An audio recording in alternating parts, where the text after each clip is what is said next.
بسم اللہ الرحمن الرحیم۔ مسلمانوں کو بروز قیامت ملنے والے گھر اور مکان کو جنت کہتے ہیں، جس میں اللہ تعالیٰ نے ایسی ایسی نعمتیں رکھی ہیں جن کو نہ آنکھوں نے دیکھا، نہ کانوں نے سنا، نہ کسی آدمی کے دل پر ان کا صحیح خیال گزرا۔ جو کوئی مثال اس کی تعریف میں دی جائے سمجھانے کے لیے ہے، ورنہ دنیا کی اعلیٰ سے اعلیٰ شے کو جنت کی کسی چیز کے ساتھ کچھ مناسبت نہیں۔ جنت کے درجات لوگوں کے اعمال کے لحاظ سے مختلف ہوں گے۔ رسول اللہ صلی اللہ علیہ وآلہ وسلم کی احادیث مبارکہ سے معلوم ہوتا ہے کہ جنت کے 100 درجات ہیں، اور سب سے اعلیٰ درجہ جنت الفردوس کا ہے، اور آپ صلی اللہ علیہ وآلہ وسلم نے اللہ تعالی سے جنت الفردوس مانگنے کا حکم ارشاد فرمایا ہے۔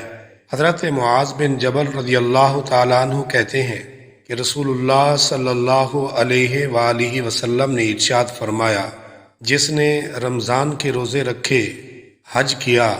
راوی کہتے ہیں کہ مجھے یاد نہیں کہ آپ صلی اللہ علیہ وآلہ وسلم نے زکوٰۃ کا ذکر فرمایا یا نہیں، تو اس کا اللہ تعالیٰ پر حق ہے کہ وہ اس کی مغفرت کرے، خواہ وہ ہجرت کرے یا جہاں پیدا ہوا ہو وہیں رہے۔ حضرت معاذ رضی اللہ تعالیٰ عنہ نے عرض کیا، کیا میں لوگوں کو یہ خوشخبری نہ سنا دوں؟ آپ صلی اللہ علیہ وآلہ وسلم نے ارشاد فرمایا، لوگوں کو عمل کرنے کے لیے چھوڑ دو، کیونکہ جنت میں 100 درجے ہیں، اور ہر 2 درجوں کے درمیان اتنا فاصلہ ہے جتنا آسمان اور زمین کے درمیان، اور جنت الفردوس جنتوں میں سب سے اعلیٰ اور درمیان میں ہے۔ اس کے اوپر رحمان کا عرش ہے۔ جنت کی نہریں بھی اسی سے نکلتی ہیں، لہٰذا اگر تم اللہ سے مانگو تو جنت الفردوس مانگا کرو۔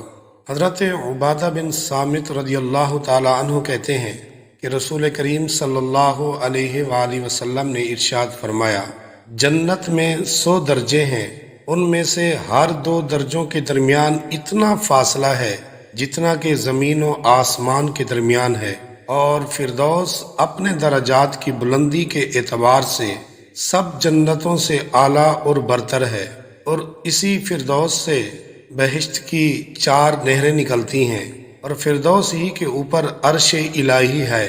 پس جب تم اللہ سے جنت مانگو تو جنت الفردوس ہی مانگو۔ ناظرین، 4 نہروں سے مراد پانی، دودھ، شہد اور شراب کی وہ نہریں ہیں جن کا ذکر قرآن کریم کی سورۃ محمد آیت نمبر 15 میں کیا گیا ہے۔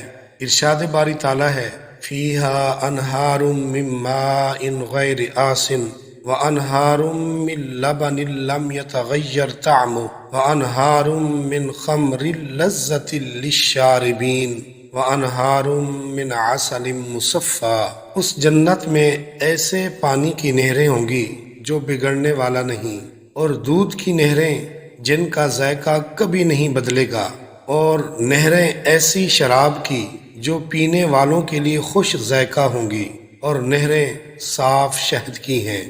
رسول اللہ صلی اللہ علیہ وآلہ وسلم نے ارشاد فرمایا، اللہ تعالیٰ اس شخص کو سرسبز و شاداب رکھے جو ہم سے کوئی حدیث سنے، پھر اسے ویسے ہی آگے پہنچا دے جیسے اس نے سنی ہو۔